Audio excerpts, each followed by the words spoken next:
বাংলাদেশের ডিজিটাল আর্থিক অন্তর্ভুক্তি, digital financial inclusion, এই ডিজিটাল ফিনান্সিয়াল ইনক্লুশনের পেছনে একটা বড় ভূমিকা রেখেছে বিকাশ। ব্র্যাক ব্যাংকের একটা সহযোগী প্রতিষ্ঠান। বিকাশের নাম জানে না এমন একটা মানুষ এই দেশে নেই। আমি মনে করি যে ডিজিটাল ফিনান্সে বিশেষ করে সারা দেশের মানুষকে আর্থিক অন্তর্ভুক্তির মধ্যে আনতে বিকাশ একটি বিপ্লব ঘটিয়েছে। আমাদের সারা দেশে তো অলিগলিতে এত ব্যাংক নেই। গ্রামের মানুষজন ব্যাংকিং সুবিধা থেকে পুরা বঞ্চিত ছিল।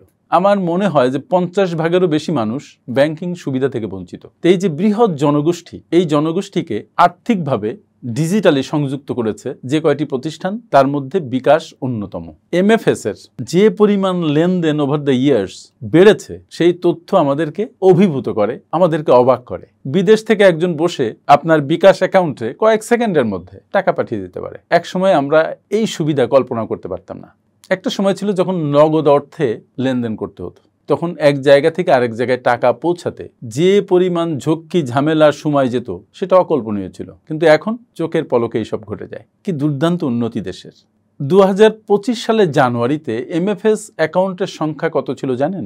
অবাক করা কাণ্ড, 23,93,00,000, যা এক বছরে বেড়েছে প্রায় 20%। 2024 সালে প্রতিদিন এমএফএস এর মাধ্যমে গড় লেনদেন হয়েছে 48.33 বিলিয়ন টাকা। Can you imagine this amount? Huge amount. এবং এই যে এমএফএস এর এই যে সার্ভিস বেশ কিছু কোম্পানি দিচ্ছে, নগদ, রকেট, বিকাশ, উপায়, আরো অনেক ছোট ছোট কোম্পানি আছে, কিন্তু এর সিংহভাগের অংশীদারিত্ব বিকাশের। আর সেখানেই প্রশ্ন যে বিকাশ কি শুধু লাভের পেছনে ছুটছে? জনগণের আরাম দিচ্ছে বটে, কিন্তু কষ্টের গতিও, ভোগান্তির গতিও কি সমপরিমাণ বাড়াচ্ছে? বিকাশ যে চার্জ করছে, সেটা কি জনমানুষের জন্য বড় একটা বোঝা বহন করে আনছে না? প্রশ্ন আসছে সঙ্গত কারণেই যে বিকাশের চার্জের যে ভার, সেই ভারে কি সাধারণ গ্রাহক পিষ্ট হচ্ছে? বিশেষ করে যারা গরিব মানুষ, অল্প আয়ের মানুষ, যারা গ্রামের মানুষ, তারা আসলে কি বিকাশ একটা সামাজিক প্রতিষ্ঠানে রূপান্তরিত হচ্ছে, নাকি শুধু একটা প্রফিট আর্নিং ফড়িয়া কোম্পানিতে পরিণত হচ্ছে? এই বিষয়গুলো আমরা একটু সংক্ষেপে আলোচনা করব। তার আগে একটা বিষয় আমি একটু বলে রাখি যে এই ভিডিওটি করার কোনো উদ্দেশ্য নয় আমার যে বিকাশের কোনো ক্ষতি হোক। রাদার আমার কথা হচ্ছে বিকাশ এখন জনমানুষের জন্য গুরুত্বপূর্ণ কাজে নেমেছে। তারা আরো একটু মানবিক হয়ে উঠুক, তারা সাধারণ মানুষের ফিনান্সিয়াল ইনক্লুশনে যেমন অবদান রেখেছে, তেমনি চার্জ কমিয়ে সাধারণ মানুষের আরো অনেক উপকারে লাগুক, তাদের কষ্ট আরো কমিয়ে দিক। আমি মানি যে বিকাশের সেট আপ করতে অনেক খরচ হয়েছে, অনেক চড়াই উতরাইয়ের মধ্যে দিয়ে তাদের যেতে হয়েছে, কিন্তু এখন এমন একটা পর্যায়ে তারা এসেছে, সেই চড়াই উতরাই তো তারা পার করে এসেছে। এখনো কেন চার্জের এত বড় ভোগান্তি জনগণের মাথার উপরে চাপাতে হবে? চার্জ এবং খরচ এক ধরনের অর্থনৈতিক বোঝা। দেখুন, বিকাশের ক্যাশ আউট চার্জ প্রায় 1.85%, দ্যাট ইজ 100 টাকায় 1 টাকা 85 পয়সা। আপনি যদি 10,000 টাকা ক্যাশ আউট করেন, তাহলে আপনাকে গুনতে হবে 185 টাকা। গরিব মানুষের জন্য প্রায় 4 কেজি চালের দাম। যারা আসলে নিম্ন আয়ের মানুষ, যারা দিনমজুর, যারা অন্যের আয়ের উপর নির্ভর করে চলে বা খুব কষ্ট করে আয় করে চলে, তাদের জন্য এই টাকা কিন্তু অনেক টাকা। এই ধরনের মানুষরা যদি প্রতি মাসে 10,000 টাকা ক্যাশ আউট করে, তাহলে বছরে প্রায় 2200 টাকা মতো তাদের ক্যাশ আউট চার্জ দিতে হয়। চিন্তা করে দেখেন কত বেশি। অন্যান্য এমএফএস এর সাথে যদি আপনি তুলনা করেন, যেমন নগদ, রকেট, উপায়, তাহলে দেখবেন তাদের চার্জ বিকাশের চাইতে অনেক কম। তাদেরও সেট আপ আছে, তাদেরও খরচ আছে, বরং বিকাশের তুলনায় তাদের রেভিনিউ অনেক কম। বিকাশের রেভিনিউ অনেক বেশি। 2024 সালে বিকাশের রেভিনিউ রেকর্ড পরিমাণ বেড়েছে। তাদের রেভিনিউ গেছে 5,000 কোটি টাকার উপরে, এবং নেট প্রফিট অনেক ব্যাংকের চাইতে বেশি। নেট মুনাফা হয়েছে 315,77,00,000 টাকা, যা বিকাশের ইতিহাসে সর্বোচ্চ।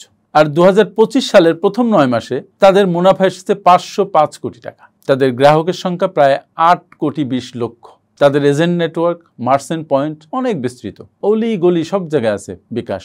তাদের প্রায় 3,50,000 আছে এজেন্ট, আর মার্চেন্ট পয়েন্ট আছে 10 লাখের মতো। ইয়েস, এতগুলা মানুষ তাদের মাধ্যমে আয় করছে, তাদের জীবন চালাচ্ছে, এটা অনেক বড় অবদান বটে। কিন্তু যে ক্যাশ আউট চার্জ তারা নিচ্ছে, এটা অনেক বেশি। আমার অনুরোধ থাকবে তাদের এই ক্যাশ আউট চার্জ যেন তারা 1 টাকার নিচে নামিয়ে আনেন। তাতে তাদের হয়তো প্রফিটেবিলিটি খানিকটা কমবে, কিন্তু অসংখ্য মানুষের ভোগান্তি কমবে, তাদের জীবন সহজ হবে।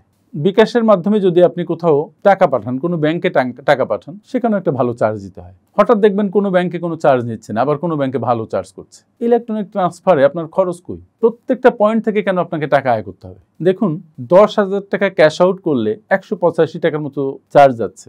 10,000-এর পরিবর্তে যদি 20,000 ক্যাশ আউট করা হয়েছে, তাদের খরচ কোথায় এখানে? কিন্তু আপনাকে জাস্ট 10,000-এর ডাবল দিতে হচ্ছে। আবার কথা আছে যে অনেক সময় লুকানো চার্জের কবলেও পড়তে হয়, যেমন বিল পেমেন্ট, মার্চেন্ট পেমেন্টস, ব্যাংকে টাকা পাঠানোর কথা আগেই বললাম। এইসব জায়গাতে যিনি মাসে 10,000 টাকা ক্যাশ আউট করেন, তার ধরেন 185 টাকা বা 82 টাকা যাই হোক গেল। কিন্তু যিনি 30,000 টাকা ক্যাশ আউট করেন প্রতি মাসে, চিন্তা করেন তার বাৎসরিক যে পরিমাণ টাকা খরচ হয়, তা দিয়ে তার কয়েকদিনের খরচ চলতে পারে, পারিবারিক খরচ। এদের সংখ্যা তো কম নয়, অসংখ্য। খরচ ছাড়াও গ্রাহকদের ভোগান্তি আছে, সেবা মানের সীমাবদ্ধতা আছে। যেমন অ্যাপে বা সার্ভারে সমস্যা থাকে। যেমন কোনো বিশেষ উৎসবে যখন প্রচুর ট্রানজ্যাকশন করতে হয়, তখন অ্যাপ সার্ভার অনেক স্লো হয়ে যায়, অনেক অ্যাপ হ্যাং করে, দীর্ঘক্ষণ ওয়েট করতে হয়, এবং তার কারণে জরুরি লেনদেন বা বিল পরিশোধ বাধাগ্রস্ত হয়, ক্লায়েন্টদের ভোগান্তির মুখে পড়তে হয়। যেহেতু তাদের এত গ্রাহকের চাপ, তারা এই সেট আপে আরেকটু যত্নশীল হবে, সেটাই আমাদের প্রত্যাশা।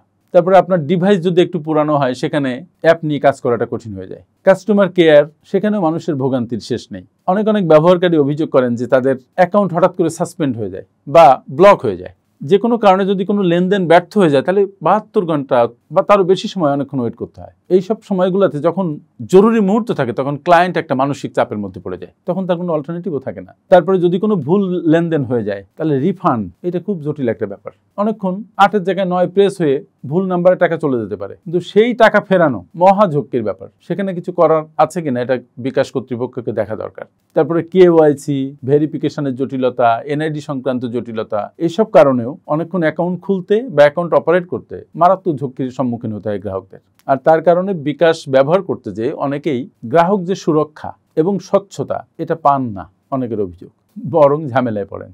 এখন প্রশ্ন হচ্ছে, মুনাফা নাকি সামাজিক দায়বদ্ধতা? তারা একটা প্রতিষ্ঠান, তারা মুনাফা করবে। যদি তারা মুনাফা না করে, তাহলে তারা মার্কেটে টিকে থাকবে না, এটাই নিয়ম। কিন্তু মুনাফার সাথে সাথে যদি সামাজিক দায়বদ্ধতা একটা রিমার্কেবল জায়গায় না যায়, সামাজিক কল্যাণ চিন্তা যদি তাদের মনে ভিড় না করে, তাহলে এই যে মুনাফা, এই মুনাফাই শুধু তাদেরকে একটা সামাজিক প্রতিষ্ঠান বা সামাজিক কল্যাণকর প্রতিষ্ঠান হওয়া থেকে অনেক দূরে রাখবে। তাদের দরকার অ্যাকিউট সামাজিক দায়বদ্ধতা। তারা এই দেশের ফিনান্সিয়াল ইনক্লুশনে যেমন বিপ্লব আনতে সহায়তা করেছে, ঠিক তেমনি তারা মানুষের কাছে কম চার্জ করে মানুষের ভোগান্তিগুলোকে অ্যাড্রেস করে ভোগান্তি রিলিফ করবে, এবং এই বিশাল চার্জের হাত থেকে মানুষকে রক্ষা করবে, মানুষের কষ্ট কম দিবে। তারা মাল্টিপল সেবা চালু করেছে। তারা গ্রাহকদের ঋণ দিচ্ছে সহজে। এই যে ছোট ছোট ঋণ, এটা মানুষের হয়তো উপকার হচ্ছে, আবার অনুপকারও হচ্ছে। এই ঋণ নিয়ে মানুষ খেয়ে ফেলছে, কোনো প্রোডাক্টিভ কাজে লাগছে না। তারা এফডিআর করার সুযোগ নিচ্ছে, ফাইন। তার মানে তাদের দিন দিন তাদের এরিয়া অফ ওয়ার্ক বাড়ছে, তাদের প্রফিটের জায়গাগুলো নতুন জায়গা তৈরি হচ্ছে। যেহেতু তারা ফিনান্সিয়াল ইনক্লুশনে